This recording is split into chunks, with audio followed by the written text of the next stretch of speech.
होइन के हो आजभोलिका केटाकेटीहरू अझै उठेकी छैन त। जेसुकै होस् बोलाउँछु।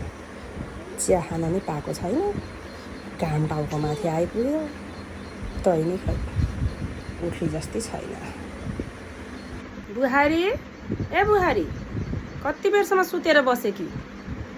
चिया खानुपर्ने, अझै उठेकी छैन। कत्रो बेरसम्म सुत्या हो, घाम पनि टाउका माथि आइपुगिसक्यो।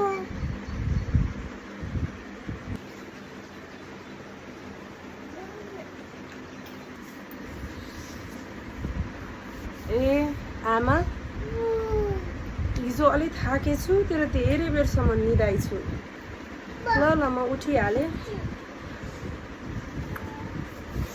उठेर म फ्रेस भएर आइहालेँ। एकैछिन म हजुरको लागि मिठो चिया बनाएर ल्याइहाल्छु है आमा। सुत्ता सुत्तै भएछु, हिजो थकाइको आज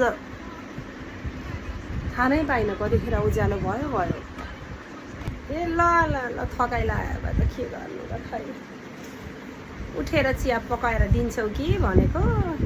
र नुहाइ धुवाइ गर, चिया पकाएर अनि खानुपर्छ। के पकाउनु, आफै पकाएर खानुपर्छ, पकाउनु जस्तो छैन। पहिले उठेको मान्छे, घाम टाउका माथि आइसक्छ, आफै पकाएर खान्छु चिया।